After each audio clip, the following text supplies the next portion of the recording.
guys, welcome to our vlog. So for today, we are discussing about How to become a member of the society.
how to become a member of society, xenocentrism and xenophobia.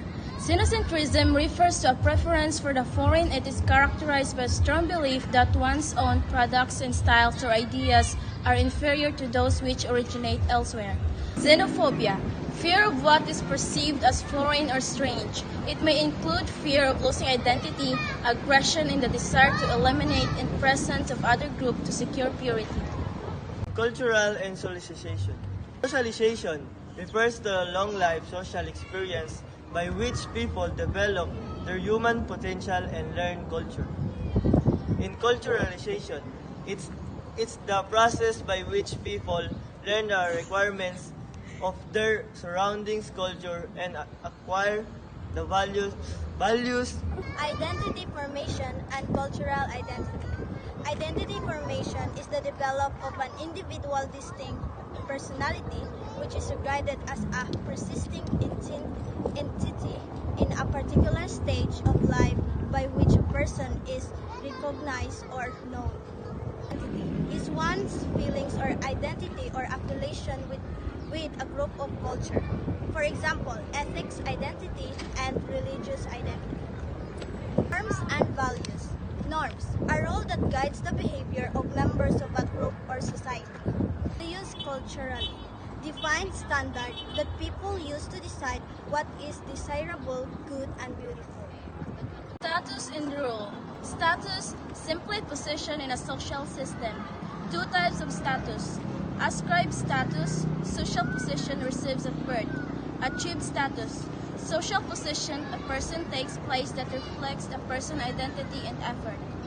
Role, refers to the behavior expected of someone who holds a particular status. Two types of role. Role set, a number of roles attached to a single status. Role strain, conflict among the roles connected to two or more statuses. Conformity and deviance. Deviance behavior goes beyond the expected or approved behavior of the group. It's a behavior which may be tolerated, approved, or disapproved by the group. Social control of deviance behavior in formal section are pakisama or concession. Gossip, ridicule, and ostracism reference. Favorable or unfavorable public opinion. Bestowal or denial of affection. Approval and praise. Verbal level serves as mortal sinful virtues of antisocial. Formal sanction. Government sanctions. In the form of penal or criminal, administrative codes, civil service rules and regulations, ordinances, and etc. Human dignity, rights, and the common good. Human dignity, an idea that a person has an innate right to be valued, respected, and treated well. It is something that can be taken away. Each person must be free from slavery, manipulation, and exploitation. Violence against human dignity. Humiliation. refers to the acts that humiliate or diminish the self-worth of a person or a group. Acts that degrade the value of human beings. Humanization. Acts that strip a person or a group of their human characteristics. Objectification.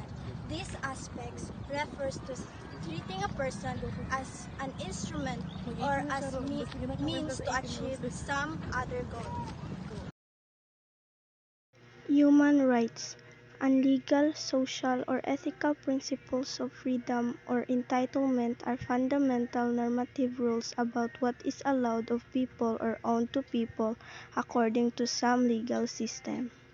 Bill of Rights, sometimes called a Declaration of Rights or Charter of Rights, is a list of the most important rights to the citizens of a country. Classes of human rights. Number 1. Natural rights. Rights inherent to the man and given to him by God as human being. For example, right to live and love and be happy. Number 2. Statutory rights. Rights provided by the law-making body of a country or by the law. For example, right to receive a minimum wage and right to preliminary investigation. Number 3. Constitutional rights. Rights guaranteed under the fundamental charter of the country. For example, rights against unreasonable searches and confiscation, rights safeguarding and accused. Qualifications of constitutional rights. Number 1. Civil rights. These are rights specified under the Bill of Rights. For example, freedom of speech, right to information. Number 2. Social and economic. Intended to ensure the well-being and economic security of an individual. For example, right to use and dispose his property. Number 3. Political rights. Rights an individual enjoys as a consequences of being a body politics. For example, right to vote and right to be voted. Number 4. Rights of accused. Intended for the protection of a person accused of any crime.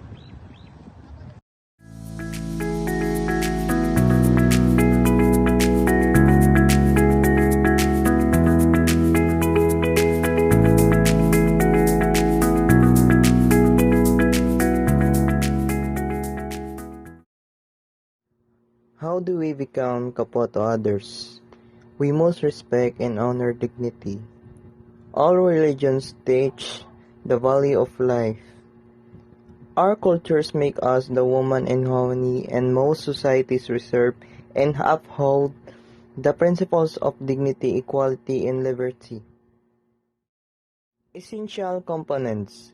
Key elements. Number 1. Public order. Number 2. Prosperity. Number 3. Intellectual, spiritual, moral values. Material prosperity has fixes to do the following. Number 1. To provide employment for as the many workers as possible. Number 2. To take care of the less the privileged groups. Number 3. To maintain a balance between wages and prices. Number 4. To make accessible the goods, services for a better life to as the many persons as possible. Intellectual moral. Number 1. General educations. Number 2. The development of the intellectual, humanistic, technical aspects of individual. Number 3. Development of soul, consensus, well. Conformity. It involves accepting both the cultural goal of success and the use of the legitimate means for achieving that goal. Innovations. It involves accepting the goal of success but rejecting the use of the socially accepted means of achieving it. Turning instead to unconventional, illegitimate means. Retaliation. It occurs when the people despise or reject the importance of success. Once they realize they will never achieve it and instead concentrate on the following are enforcing these rules than ever was intended. Retractions. It involves withdrawal from society, caring neither about success, not working. Rebellion. It occurs when the people reject an attempt to change both and goals and the means approved by the society.